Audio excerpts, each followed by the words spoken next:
pursued. So I want to introduce Professor Fishbane and thank him for giving us this wonderful book and for teaching us again and again how to read. Thank you.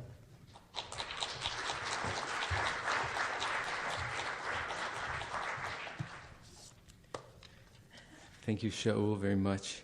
My thanks to Hindi for initiating and convening the session, and my thanks to my colleagues and friends, Peter, Hindi, and Kalman, for your not only thoughtful remarks, but for taking the time to try to penetrate my forms of expression and and my concerns with the religious and exegetical imagination.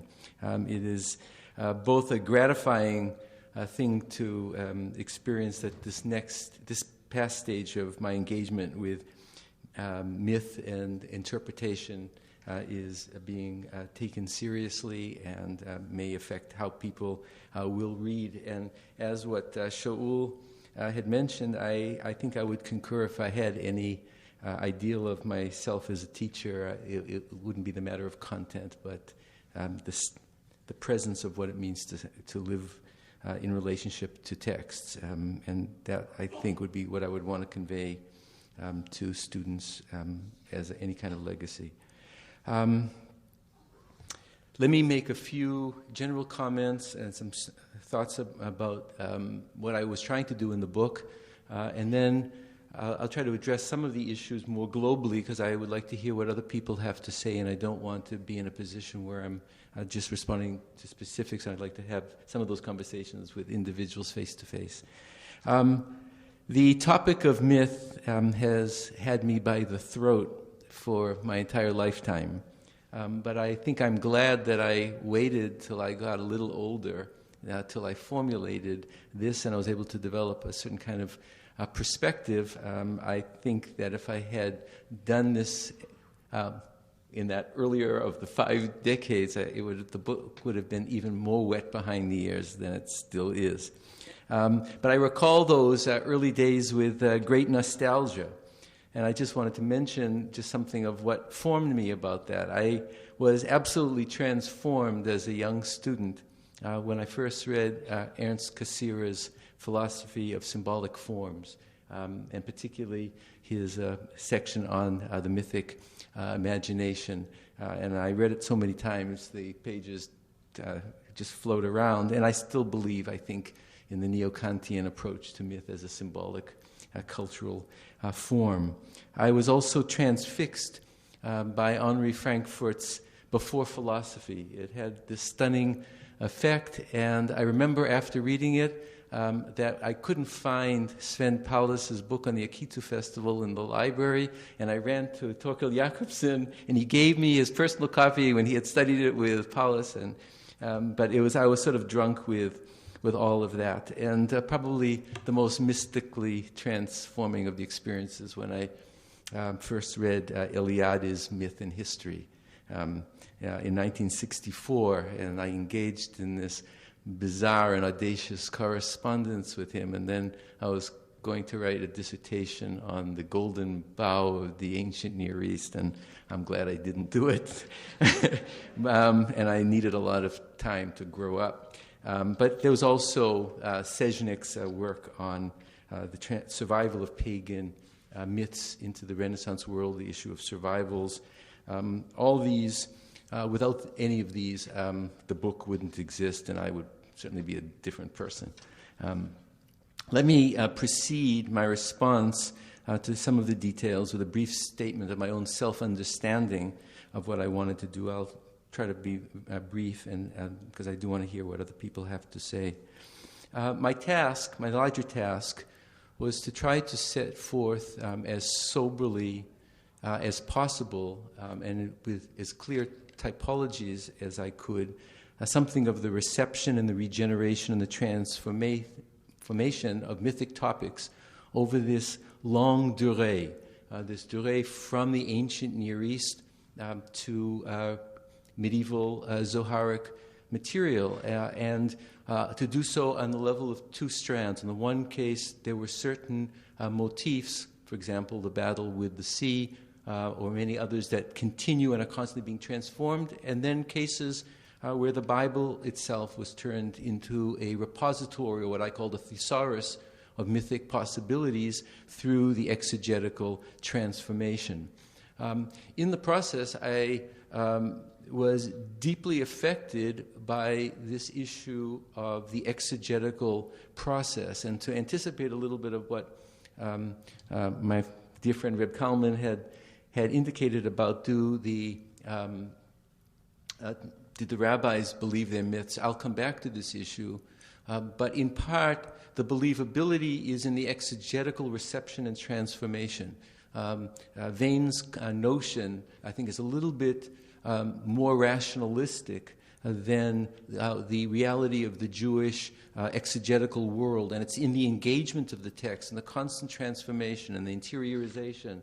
And then the linking of these up with rituals, also in the rabbinic period, but particularly in the medieval period, that believability, that presence of those texts became very real. But that very long durée made me aware as well of probably one of my first formative thoughts. When Mona's here, and my first date with her, I was talking about biblical myth and subsurface culture. I had this crazy notion of subsurface culture, and then she wouldn't let me ask her out the second time because she didn't know what I was kind of nuts and what I was talking about. But I still believe in subsurface culture, and this issue of the subsurface culture was remarkable in terms of this reemergence of these images and terms that appear in the Zohar and images in the Zohar or appear in the Midrash that are actually found in Enuma Elish and elsewhere, and they skip the Bible. There's a living quality. What we have in the Bible is only a fragment. It's a fragment of materials that have been placed in certain kind of genre context, but it continued as a living voice, and all of a sudden, through Midrash, it erupts onto the textual surface. And that eruption we can see. And the terms that they use were living terms already integrated into a monotheistic setting. In some cases, it doesn't always precede the creation. The monotheistic move is somehow there's a rebellion of the waters after the creation. There's a kind of taming of that, obviously, more intensively in the Midrash. But the Zohar goes back to a pre-creation roiling of the waters and so on. But the continuous voices of which we only have exegetical fragments, we have to be grateful for the Midrashic sages and in the Zohar. They give voice to things that were under the surface, and they come up. These terms that continue from the ancient world, or mythic fragments, or aspects of scenes that we don't have in Hebrew Bible. That's not the whole thing, and the Hebrew Bible is a highly constructed work which doesn't get at the wholeness of ancient Israel. The other issue that I wanted to emphasize, which only gradually dawned on me, and I didn't set about to do this as a project, but that there are no gaps. I was if you read Sholem and the eruption of myth in the Bahir, or in the famous Eranos lecture that he gave, in a certain sense, there's a kind of return of the repressed. It erupts in medieval Judaism, perhaps because it comes in contact with Gnostic materials, or the Bogomils, or heretic Cathars, or heretic Christians, and so on and so forth. The thing that astonished me is that there really are no gaps. The material continues through the Midrashic material. It's integrated into the piyutim, which are recited in the synagogue. It continues in all these other various strata. It doesn't mean that everybody was informed by these materials or they were alive, but the notion that there were big cultural gaps and that this material could only enter a monotheistic or Jewish context through the back door, or because they were hanging around in Languedoc and everybody was talking this kind of heretical stuff, my mind changed about that. So this issue was against alien influences. There's a kind of, again, this longue durée there without the gaps. So, and the issue of the concern to restore the phenomenon to the Jewish imagination. I think that this may get a little bit to Peter's issue of the definitional issues. In part, I'm guilty as charged. In part, maybe the joke's on me or both of us. But what I said in the introduction at that point when I gave the first definition is I wanted to, everybody was defining and misdefining myths, so why should I be any different? But I thought that I wanted to provide some kind of a neutral formulation in which people in the broader framework of the history of religions could feel comfortable with, so that this work would enter into a much larger discourse. And so therefore I did use the issue of narratives about God and the gods and certain heroes at certain kind of formative times or valorized at certain kind of times. And that's, in a certain sense, what I was concerned, so that the biblical and the rabbinic mythic material could take place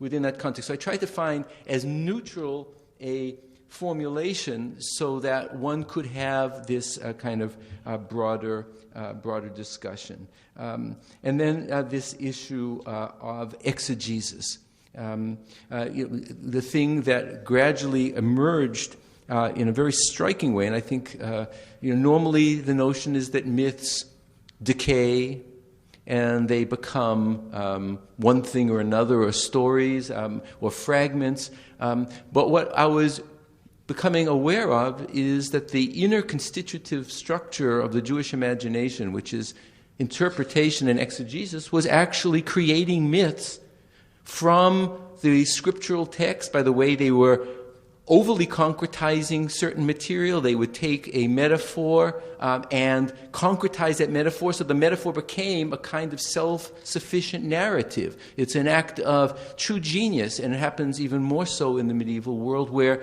the spiritual and the creative actually happen by a misreading of an over-concretization of the text, where they take an image, and the image becomes overly concretized, so it doesn't even function as an image, and then they walk you through the parts of the image, and it becomes a totally different feature of the imagination. Well, here we have myth being reborn and regenerated and transformed through this exegetical process, precisely what people hadn't been willing to see, or how it happens. It happens side by side with these very bizarre cases. I can think of some cases in Chagiga or in Sanhedrin where in fact, you throw some of this material into Babylonia, and they sort of turn these things into a kind of complicated sugya that they're trying to resolve. But it's still this exegetical engagement that it's real, and then they have to compare it with another text and with another text, and they're trying to resolve it.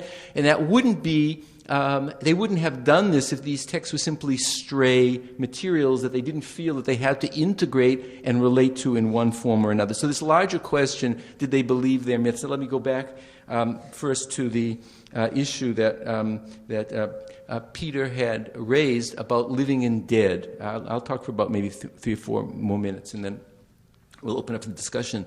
I use those kinds of terms. People have been coming back to that ever since one of the other early influences on me was when my first days at Brandeis, Goodenough was teaching there, and I had gone through all of the volumes of the Symbols of the Greco-Roman World, and he talked about the issue of, were these images on the sarcophagi dead or alive? Were the images, and how would you determine that? And how can you read an image and know whether the image is real or not real? Well, with respect to the biblical material, I tried to create a certain kind of spectrum, but at the place where I wanted to claim that the myth had a kind of ontological realism, a certain kind of force, I myself was struck by the fact that you could see, if you do a close textual reading of a number of the Psalms, that the mythic element was interpolated into it. And it was interpolated into it, and the call was to God to act in a certain way. It was in the framework of prayer. Some people aren't going to kind of talk about things that don't mean anything if they want God to activate His presence, His power. It is in the living context of prayer. And that was one fundamental area where those materials become powerful and alive. And granted, there are Psalms, obviously, where it shades off into what we might call the more figurative or the more simply kind of topoi. But there are places where God is called upon to act in a certain form of power now as he had acted before, and no one would talk to God in terms of Kalman's issue of what the language was. He says, Po'al pa'al b'yemei kedem. That's the language of these are the deeds. These are the Magnalia Dei. These are the great deeds of God that were being performed. So the issue is something I think that we do have to go back to and look at across the spectrum of how one would assess the status of language in all of these different cases and try to come to it with very different categories. I tried to do some of that. I think it's work that still needs to be done. I think that the valorization of language and the living within the myths in the rabbinic period are extraordinarily powerful. In some cases, they do link up even with halakha. All the issues in Sanhedrin, in some cases relating to punishments of death, and the mythic background there is lima'et hadamut. There's a diminution of the divine structure. That's not Kabbalistic. That's right there in the rabbinic sources, lima'et hadamut. This is not simply l'hosif koach b'gvura, to add power through the commandments, but this is lima'et through killing another person, or if another person dies. And the other way, I think, along this broad spectrum would be, which I chose not to do, would be to begin a more thick relationship between myth and ritual. Certainly in the Kabbalistic world, there you can really get at it, and one would certainly not doubt the reality of the exile of the Shekhinah if you look at all the Tikkunei Chatzot, or you look at the Gerushin of Cordovero, and so on and so forth. But this is a kind of a broader issue, but they would probably have to be put into different kinds of cultural contexts. I'm guilty as charged. I dealt with Zitzim Textus. I didn't deal with Zitzim Laban. At least in the biblical period, I don't know what these sociological contexts are, so I was very cautious. Maybe that's the work that the next group of people would have to do. With the rabbinic material, you can get closer to that. There's some midrashim where it says, Rabbi Levi stood up in the synagogue and he said that God Himself was redeemed from Egypt, and so on and so forth. And they will use that language, and it says where He was doing it, and there is a context, and it's not just something that's abstract. In some cases, it would have to be done in a more thick manner, as one could deduce, for example, the whole myth of the serpent in Baba Batra 74 and 75 was recited probably in Pumbedita, and one would have to do as one would normally deal with a Talmudic text. You can see sometimes these are recited in Surah, sometimes in Pumbedita, sometimes in Mechozah, so on and so forth. In the sense of, are these totally conceptual categories, I would I pulled back from these larger questions. What I really was trying to argue for is to defer the question and to see the many faces and forms of myth in every single instance, and how they would fit into a theological ontology in the Bible is, of course, a much more complicated thing than how it would work in the Zohar, where it's actually spelled out. With respect to Hindi's issue about not focusing on some of the pseudepigraphic material, I'm guilty as charged. I really wanted to set forth the text that would be taken up and transformed in the later strata so that one could see those types of transformations, and not simply to give all the evidence in all the cases of certain kinds of examples. And the particular case from the Zohar Chadash is really kind of a narrative myth of astonishing length, integrating the material from Lamentations Rabbah and Songs Rabbah. But there are material, a lot of interesting material. In fact, in one of the last issues of the Monatschrift, Hanoch Albeck, right before the beginning of the outbreak of the war, in the last issue, he wrote a long article in German on traces of mythic imagery in the pseudepigrapha, and there's a lot of interesting material that could be dealt with from that point of view. Let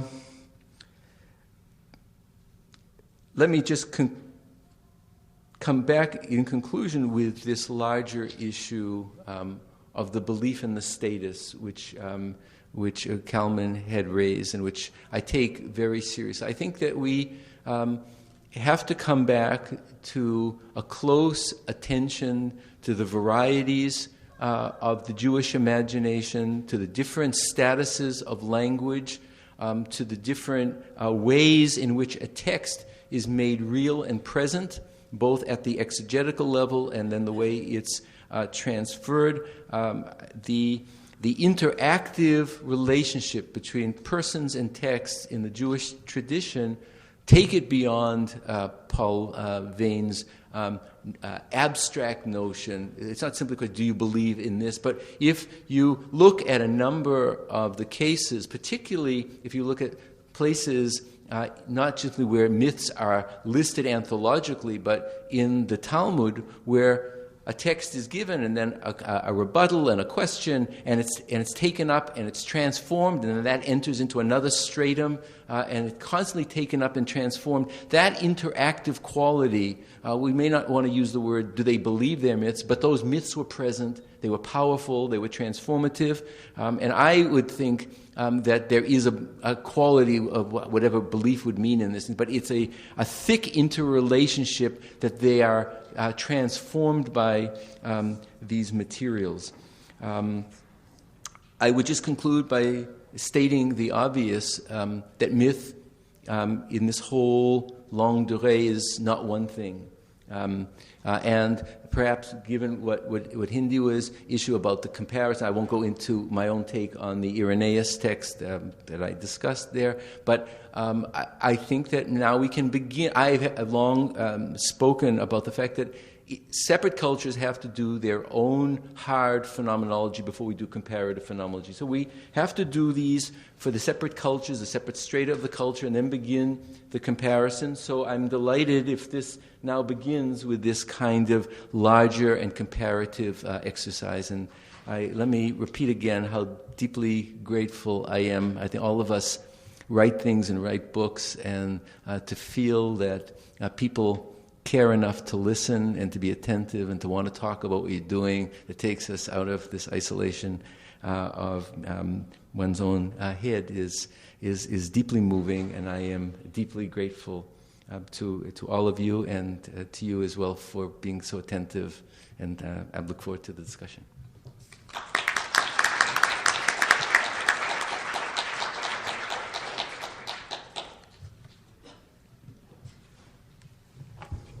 We have as much time as we want for discussion, since this is the last session. So people, please feel free to stay after 5:30 if you would like. But questions or comments, please raise your hand. And I ask you if you could stand and speak loudly, because it's a little bit difficult to hear from back there to up here. So yes, please.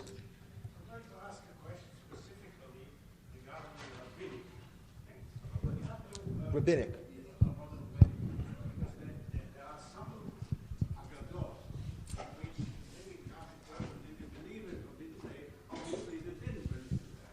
And they brought agadoth because they wanted to transmit a certain message, and not in the strict open way, but in another way. Just to give an example about the Tanur of Achnai, with all what happened there. So don't we have to consider that there might be a fundamental reading or a symbolic reading also in other midrashim, which seem to us mythological things, and they are really not really mythological, but they are more symbolic and not mythological. But we have to read them not in a fundamentalistic way. Thank you.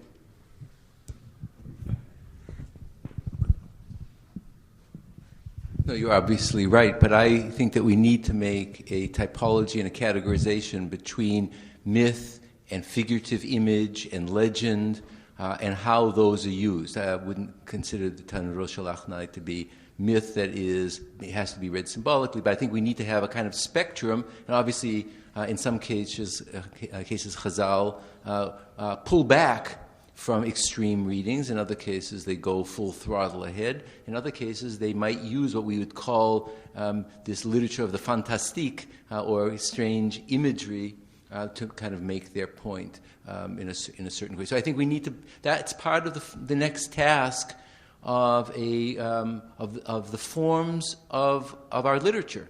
That still hasn't been done. What Gunkel had once on this kind of history of this Formsgeschichte, the kind of forms of the literature, how the forms work, the forms of discourse, how they interact, how they use different kinds of figurative images. We're still at the very beginning point, and then how that would work in a theological text as opposed to a legal text, and how the two overlap. We're at the beginning of that, and this is something that we can look forward to.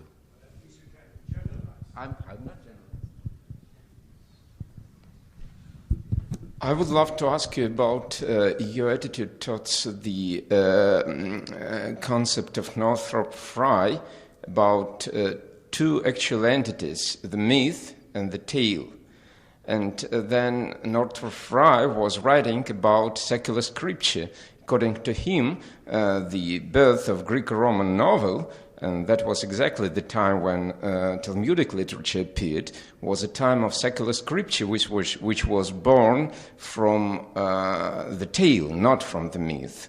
And there is also a theory of Michael Bakhtin about Syro-comic literature, again the same as secular scripture, again with a lot of fantastique, but not the myth at all. So what would be your attitude towards these things?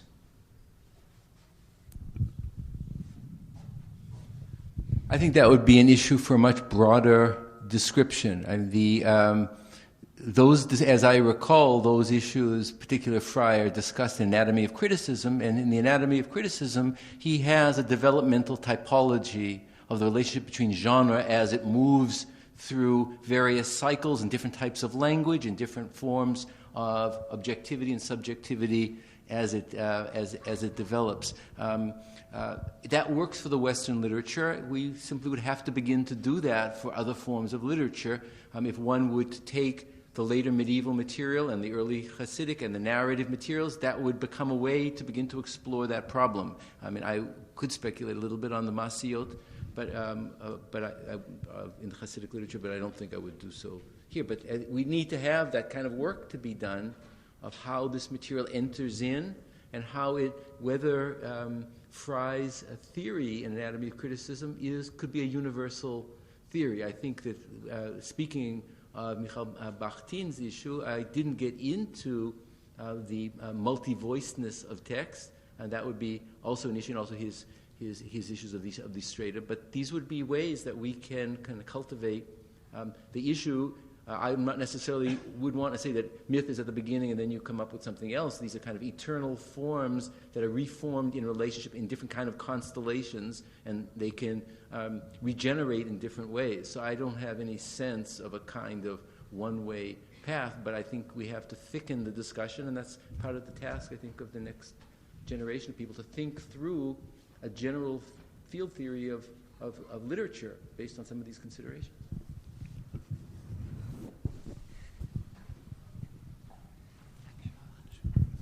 Has myth been lost to contemporary Judaism today? And could you elaborate a bit on the answer, whether it's a yes or a no?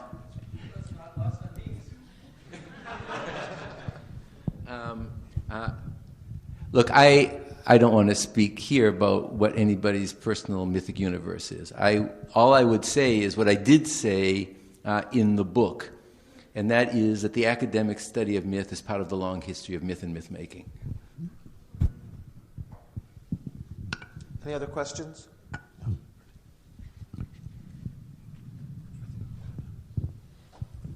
I also want to thank Henny for organizing this, and I want to respond to Professor Bland, who described Professor Fishbane as his friend. I'm lucky to be able to describe him as my teacher, and in that case, and I have a comment or question about one part of your presentation where you mentioned that you thought the primary contribution of the book would be to scholarship in general and less so to Jewish scholars who might be more familiar with this work or with this material.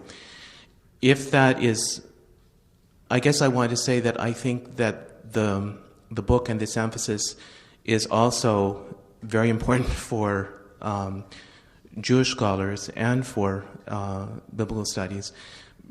Part of that is just thinking about the history of academic Jewish studies with Wissenschaft. It began as denying or dismissing what was in the attic and what was in the cellar, and in some ways the focus of the book is recovering that which hasn't been paid attention to in terms of the work of presenting biblical studies as a triumph of Israel, as a triumph over the ancient Near East, over mythology. I think that may also apply even to rabbinics, because often rabbinics has focused on the Bible in a way that denies the importance of cuneiform literature and doesn't see Israelite literature in connection with Mesopotamian literature. So, in that way, I think that the contribution of the book may be also an internal address and not simply external.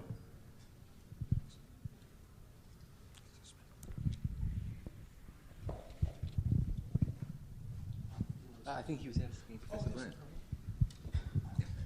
Yeah, if I try to formulate it carefully, those aspects of the book that labored the proof of exegetical, I thought it was more necessary for scholars unfamiliar with rabbinics.